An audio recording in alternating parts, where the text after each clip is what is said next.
Say hi to the people. Hello. Who are you? I'm Miss Beverly, the queen of this place. Oh, yes, you did.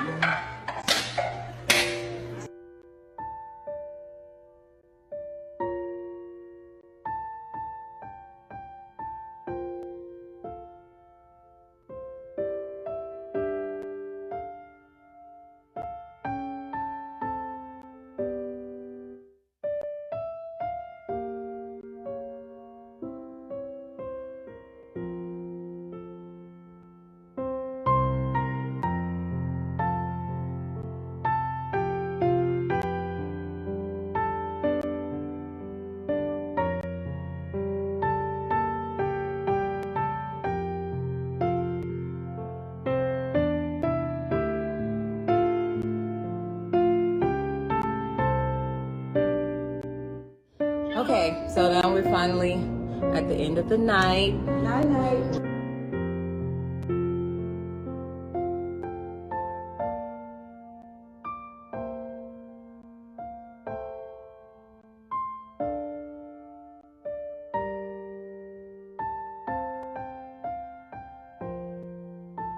Call her all day like she don't work. I work a job. Right. I'm a boss. I'm the queen of this house. And that's a wrap.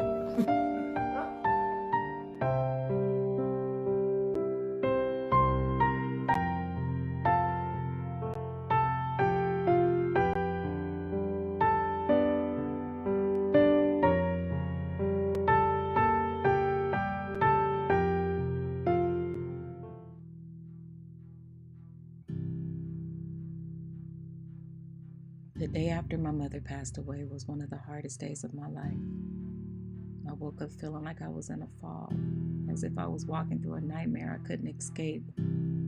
My body felt heavy, my mind was numb, and my heart was shattered into pieces I couldn't begin to put back together. I couldn't stop the tears from falling. The pain of her loss hit me like waves, one after another, and there was no relief in sight. I wanted to curl up, to shut the world out. I felt like I couldn't move. I didn't want to move.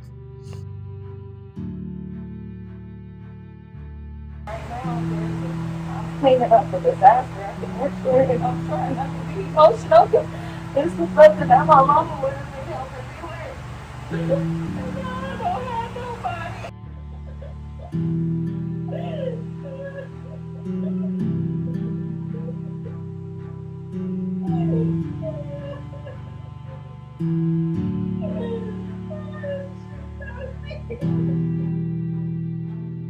But then reality set in. Life didn't stop. As much as I wanted the world to pause with me, to grieve with me, it didn't. I had responsibilities. I had a business to run. People were dependent on me. It wasn't easy. I was an emotional wreck, carrying a grief so deep I could barely breathe. But I had to keep going. I had to keep moving forward. Not because I wasn't hurting, but because I had to. My mother raised me to be strong, to be resilient, and even though I felt like I was breaking, I knew I couldn't give up. There was a disaster that happened at the mortuary the day that my mother passed away. And when I got there, I saw it, and I knew I needed to clean it up, but then I got all of the horrible news and everything, and I had to leave, and there was no one else that could do it or that would do it. So even though I was hurting so bad, so bad, I had to muster up the energy to get up the next day and go and take care of my business. That day I learned something about myself. I learned that strength isn't about not crying. It isn't about pretending you're okay. Strength is about showing up when everything in you wants to shut down. It's about honoring the people you love by carrying on, even when it feels impossible. I kept going that day and every day after that, not because it was easy, but because I had a purpose. My mother's love and legacy live on in me, and every step I take, even the ones through pain, are in her honor. This is life after.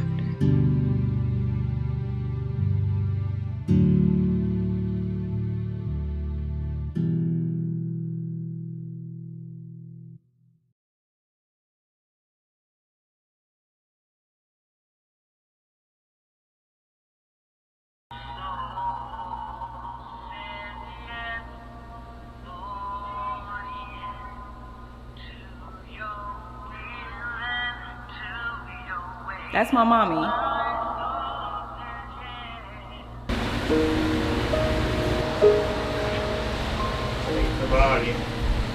You gotta stop recording for a second. I know I asked about the garage side, but we have other alternatives. But there is.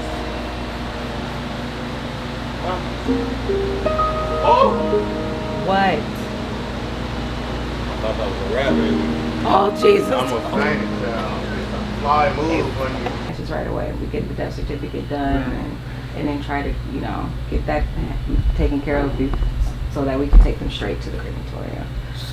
So Okay, so you need help with that death certificate? she's working on it. Okay, The lady so is working what's on her that name? one. Her name's Lillian. Lillian, okay.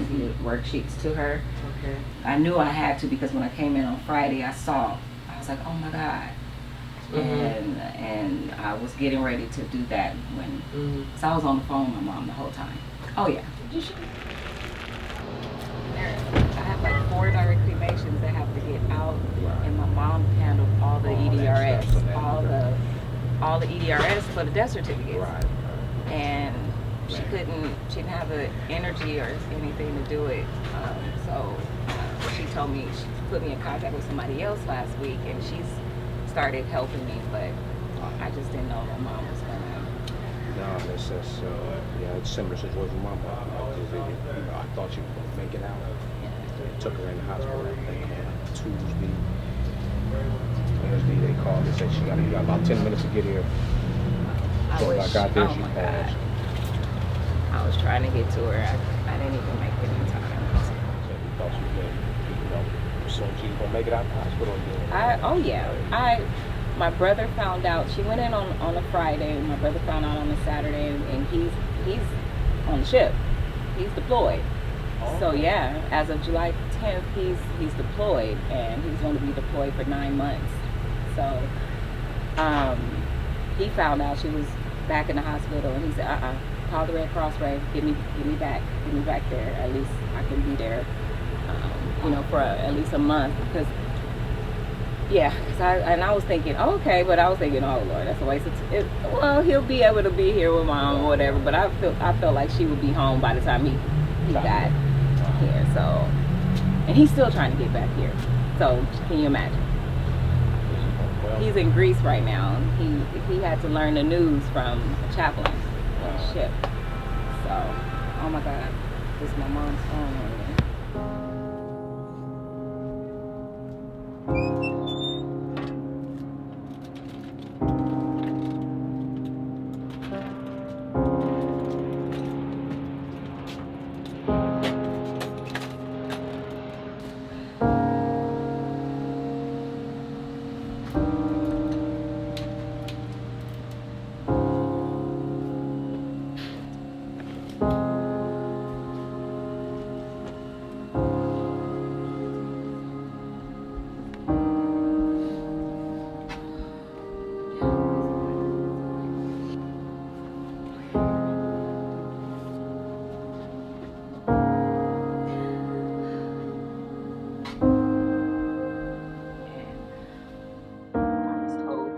Doesn't start there.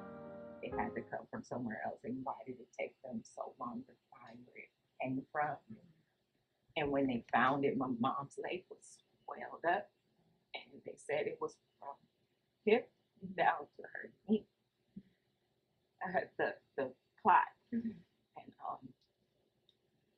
then they found it in the heart. it traveled because they allowed her to move around still.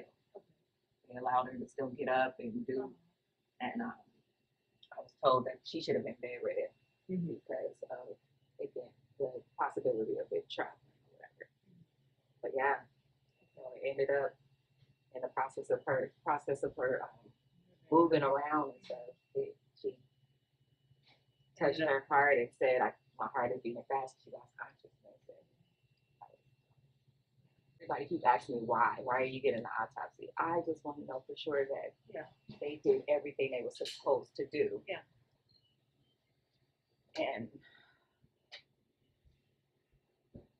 I would beat myself up if I didn't do it, you know, and say, wow, I had the opportunity. Why didn't I do it? You know, I just got to do it. Yeah. So even if nothing comes of it, I just still do it. So thank you for coming. When I came in there, I was like, why is there a tube in her mouth still? You got to tell them to take it out because I don't want there to be no permanent. Or she didn't have pain or strain on her face, nothing. She looks so peaceful, like, I'm just like, wow. Her skin still looks good. Beautiful. Okay. Her beautiful chocolate skin. You look just like a little girl. I'm dead. All y'all look the same. All Dorinda, all y'all. Doretha. Doretha. Oh, I keep on calling her Dorinda. Lord, I want her to be Dorinda. Dorinda Clark, man, don't I? Okay.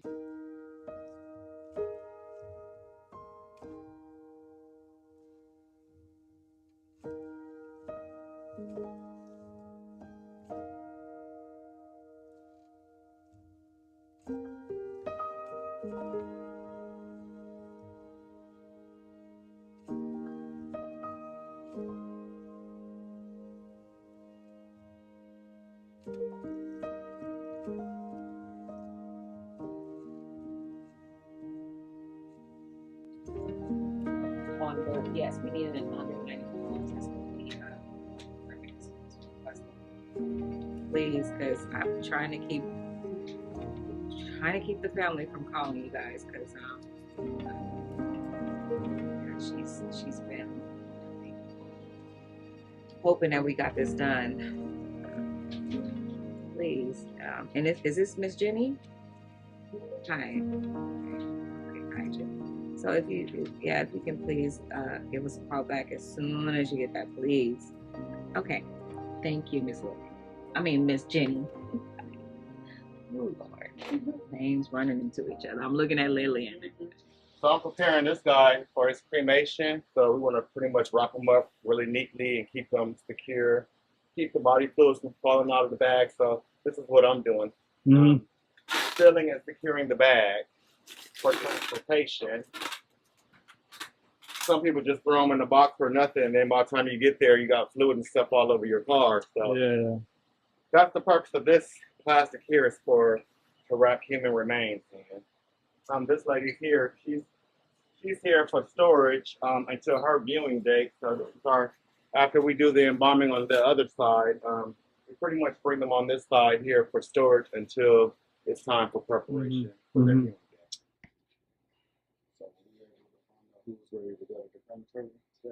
Nobody right now. Lillian, she's working on it. Should be Liggins and Davies tomorrow. It's more than likely not going to be today. Yeah, I know. You got to go. No, I'm not going anywhere. Oh, okay.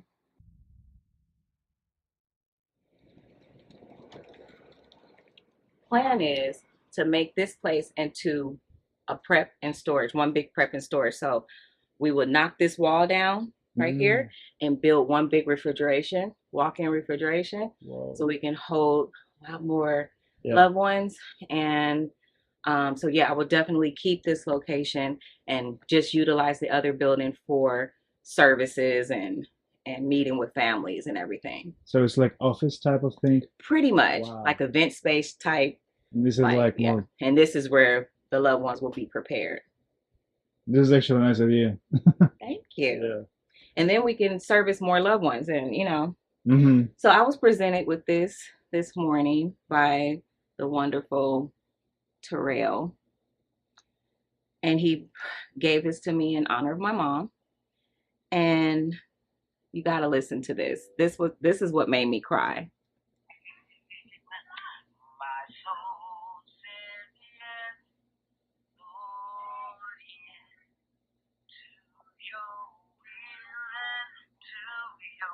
That's my mommy. Oh my gosh. Wow. Wow. I don't know how he did that, but it's really nice and thoughtful. Whew. This is very lovely. And it's crazy because her nieces, some of her nieces and nephews call her Auntie Bear Bear. Because her name Beverly. I call her Auntie Bear Bear. So, that's so crazy. Thoughtful.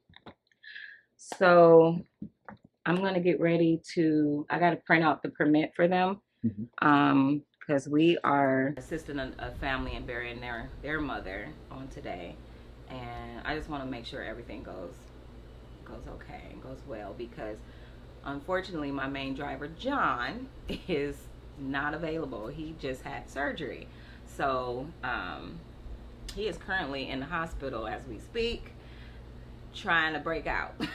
No, he told me that the doctors aren't going to allow him to leave and go home today, but he is really trying to heal so that he can drive the hearse for my mom's service. So yeah, but he's not available, so I had to scramble to try to make sure that we got the right people today to assist on this service, because I want to make sure that our loved ones and their families are taken care of. So yeah. Miss Ray, at Exquisite Family Mortuary, just wanted to confirm whether or not you got my message in reference to being able to meet today at the building that I'm trying to acquire at 2 p.m. Can you please call me back or shoot me a text message confirming? Be greatly appreciated. Thank you very much. Oh, what I'm doing now is I'm printing out the permit that's needed in order for the cemetery to bury this loved one. So, you know, I never thought about life without my mom. I just knew that we would grow old together, and I would have to take care of her eventually, you know. But not this, not this soon. And I know we don't live forever. I get that, but my mother was diagnosed in April on her birthday, the 15th. And then 3 months later, she's not here. We just thought it would be a fight, you know, and she would get through it. She would be in remission, or, you know, and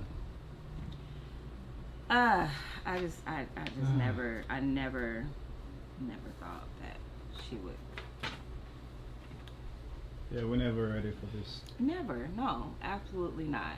I mean, it was different with my grandmother, because my grandmother, she was older, and my grandmother passed last year, and she was older. She was 89, almost 90. She was a couple of months away from 90. And so, you know, we were able to kind of prepare ourselves for her to leave, because, you know, she had dementia, and she, you know, we kind of watched her slowly leave. But with my mom, this was totally unexpected. I stayed with her for about 6 hours that day before, and when I left her, it was about 10 o'clock at night, and I kept going back and forth oh, should I just let the business be closed the next day, because I don't have a large staff. So you know, I didn't have anybody to work that Friday. So I was just should I just let the office be closed and just be here with my mom, or go to work? And my mother would always say, the business has to keep going, Ray. And I'm just oh, okay, but you know, and she gave me the longest, hardest hug that night before, and the thought went through my mind, nope, I'm just gonna think positive, everything's gonna be fine, it's gonna be fine. But it was kind of weird that she did that. So I was like, okay, Ma, I'm getting ready to go, I'm gonna go ahead and take Matthew home, and we're gonna, you know.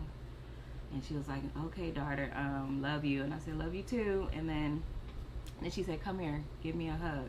Which was, you know, we don't do that often. Yeah. So I was just like, okay. And and she just held me really tight. And I was just like, of course I thought, like, could this, no, you know, just quickly wiped it out of my mind. And that was the last hug I ever got from my mom, you know. You know, can you imagine grieving, like grieving yourself, and then, I mean, with such a great, like, I mean, my grandmother was one thing, and having to meet with families and stuff during that time when she passed it was hard. But this, I feel like I'm just going through the motions, like I'm just... You're not ready completely. I'm not, but I don't have the luxury of taking a break and taking time off to grieve, because this was me and her. This was our business, you know. I want to show people what you know, that we go through it as well, you know, and we have to keep going. Like, this is something that other people have the luxury of just taking off work and being, you know, at home and just grieve and all that. I don't have that luxury. But I also wanted to document it because my mother wanted to document her journey, and she started to document her journey. She was only able to do one video though, that I will share, but she wanted to document her journey because she wanted to help other people. So I'm doing this for my mommy. Don't make me cry. So right now we are at my mother's church, and I just wanted to make sure that this loved one was taken care of. She is a mom, grandmother herself, and I just felt the need to come and just make sure that everything was taken care of for her, and as well as for her family.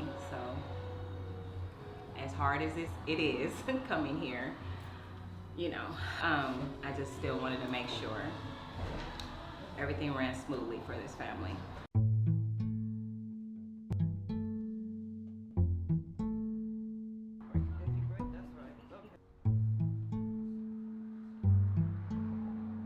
Not every day. Well, I work with Sunday, so that's 5 days a week. I come down here on Sundays. You must have a beautiful home for you to be doing that. You don't have to be, because you do realize the shoulders that she stood on are the same shoulders you stand on now. So it's okay. Our shoulders are only built to hold so much. Everything else, he said, give to me. If you give it to me, I'll make it right for you. Because my burden is like, you take mine, I'll take yours. That's what Mom did. And now the roles are reversed. You just buried her mother, my grandmother, last year. Because you know there are no words. But God is with us. He's with us. Even in our time of sorrow. Oh my God, this is the song that they were singing in my grandmother's service. We just left my mom's church where the service is being held. And now we're headed back to the funeral home. I have loved ones that I need to get prepared for our crematorium, and I had a lot of paperwork and stuff to do. I scheduled it at 2 o'clock because that's when they were available. So, okay, I gotta get stuff done. Oh goodness. God is with you. Don't worry.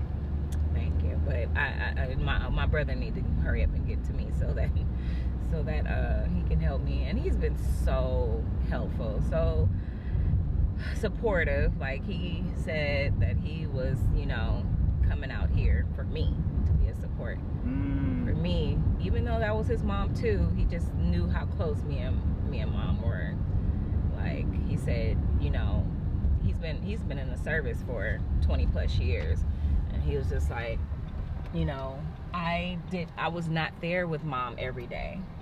I didn't get to see her every day and everything, but you were there with her every day. You helped take care of her and make sure she was good. So I'm coming to make sure you're good, to help take care of, you know, you, whatever you need. It's like, thank you. I appreciate the people that, you know, like, really understand, like, how close my mother and I were. Yeah. All right. You okay? Oh, I'm good. Uncle, they call me. Uncle Ray passed away too. What? Who's Uncle Ray? Uncle Ray is Aunt Bee's husband. You know, we just had Aunt Bee's funeral. Yeah. We had Aunt Bee's funeral Friday, and Uncle Ray is her husband. That Wow. So that's crazy. Wow. I'm good. I'm just like, whoa, wait a minute. What? Like, what is really going on? Yes. Yeah. Anyway, I don't want to disturb you. I'll see you at home. I just Nope. want to tell you how bizarre that was. Nope, you're not disturbing me. It's okay. Wow. I'm sorry to hear that. I know. Ain't that crazy? Gotta keep saying, sorry. Yeah. Yeah. Somebody just came in there and was giving me condolences and said, sorry, much loss. But they got it on email. Yeah. Oh, So they like sent an everybody email? Oh, wow, okay. Yeah. I guess that's nice to let people know, let them know, so that, yeah. Yeah, so that I guess the sheriff department told asked me was I gonna be here after 2 Wednesdays. They all putting together a card or something. Oh, that's nice. See if I was gonna be there. Yeah, that was really nice of them, that gesture. Yeah. You Okay. needed that. You needed that gesture because you, yeah, Oh, you yeah. needed that. Hell yeah. My birthday is coming up. It's on the 24th. It's actually 2 days before my mother's homegoing. And I just thought about it. People keep asking me what I'm gonna do for my birthday, and I don't want to do anything. That's something that my mother would have made sure was, like, taken care of. But I just thought about it. I will be making sure my mother get dressed and casketed, and I will be doing her hair and makeup for her service that day on my birthday. Yeah.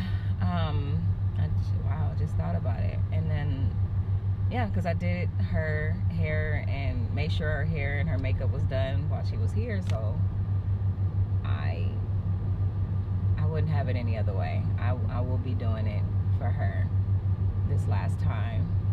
I did it for my grandmother, and that was very hard. Very hard. But this is different. So I know it's going to be definitely hard. So I'm going to have some support there. People in the industry that do hair and makeup. Just so, you know, just in case. I'll have them there. But yeah, I'm definitely going to make sure my mother looks good for her homegoing. Wow.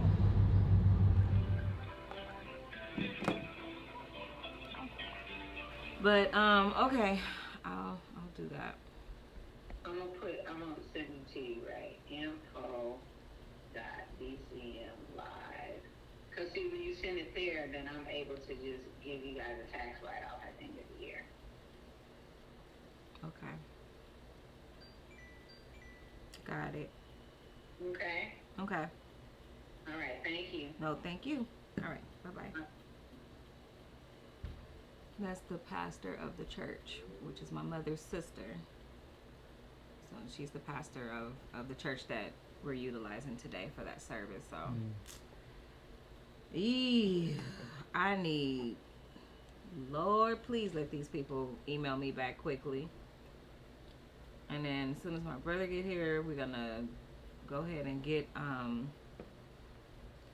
get that loved one ready and boxed so that we can take them to the, well, he doesn't know yet, but I'm gonna ask him if he can take to the crematorium because I got a 2 o'clock appointment.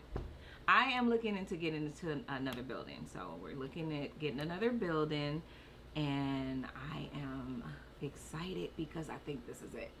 I think this is it. Only thing is that it has to be built out. Like there's like a whole like warehouse space, so it needs to have the walls and all of that have to be built out. So I don't know how much that's gonna cost, so I'm a little nervous about that, finding out like how much it's gonna possibly cost, because I might be in over my head, so I don't know. But finally we might have a new location for the mortuary. Well, a second location I should say, because I'm keeping this. So yeah, so I'm excited. So this is my brother. This is the one that's in the Navy. Hello. And he's here to help, you know, with planning my mom's services and help me here. So who the boss? I'm the boss. Oh, of course. he's see. Of course. See.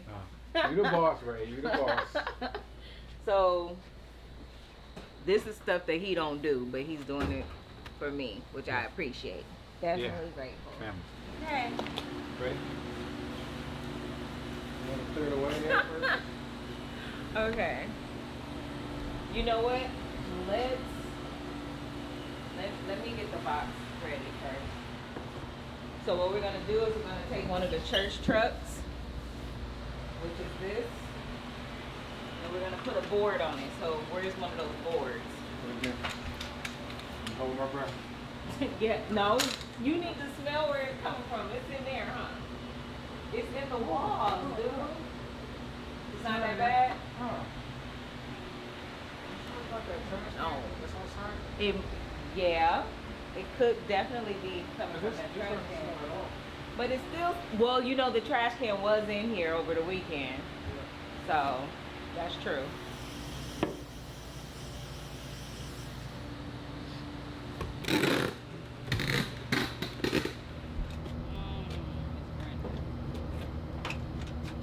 Right, so now I have to try to figure out. They want me to call Riverside and tell them that they're late. They're gonna be like 15 minutes late. Anybody that know Riverside National Cemetery, they don't play about their time. So I'm gonna have to call them and see what I can do, but fingers crossed. I don't know. I told the family they had to leave by 12:30, no later than 12:45. And she was like, yeah, you think so? I said, yes, traffic. Because they have to be there by 2:15. And now they're gonna get there at 2:30. So it's like, I'll see what I can do. Okay, so my brother and I just boxed up a loved one, got him ready to go to the crematorium. But now we're on our way to look at a possible new location for the funeral home. And yeah, kind of running behind. And my family is running behind. Everybody's running behind today. So it's a little chaotic, but I'm gonna get me and my friend over here there safely. Yes, but I'm trying to reach the cemetery to let them know that the family is running behind. Oh my God. So hopefully this will be the new home of Exquisite Family Mortuary. Fingers crossed. Exciting. Something else? Like maybe... Like what? Like you plan, where maybe you can show there will be something. Oh, I don't even know. I need somebody to help me with the vision, but I'm thinking over here to make the chapel, making a nice little double door entry chapel. Over here, making it like a nice double door entry type chapel. And then somewhere maybe on this side of it, a small little hall for people to have reception, and a couple of viewing rooms over here, and offices over here, and I don't know. know. I have a whole lot that I want to do in this space, but I gotta see when they run the numbers. I might have to cut some things. So fingers crossed. Prayerfully, this will be the new home for Exquisite. Well, the new main home for Exquisite, because we're definitely going to keep the other building as well. So, when it rains, it pours. Now, the contractor just told me that, you know, everything needs to be like permitted, and in order for that that process to happen, it could take anywhere between 6 to 8 months before we are even given a go to start the construction. And so I'm like, really? 6 to 8 months? This is not my building, so I don't think the owner is gonna wait that long before we can, you know, start. But I'm just gonna try to think positive, and hopefully we can get it done sooner than that, and get everything permitted and everything done, because I don't want no problems with the city. I don't want them to have to come in and stuff is not permitted, and they tell us, you know, they shut us down. I don't want that to happen. So I definitely want to do everything up to code and right. So that's just a bummer. But hopefully, you know, I'm just, like I said, I'm gonna try to think positive and hope that, you know, we can get it done a lot sooner. I have my bro here, so, you know, hopefully, you know, we can get it done sooner, right, bro? Yeah. Let's see what we can do. Maybe you can tell some words, couple of words, like what just happened, what you feel.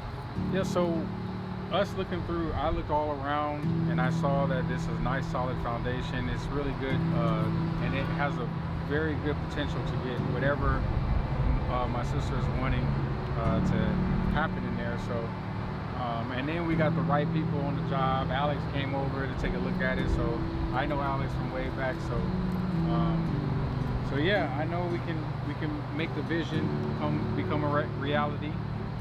And I see how many access, the way that it is, and how we can put the signs up, and it looks like the dream is moving. Like I can almost almost see it, like touch it, but then wait, we get the permits, but it's all good. We want to be legit. We don't want to be anything like, you know, others. I just Right. Yeah. So, yeah, gotta get back to the office. So, yeah. Fingers crossed. That's all I can say.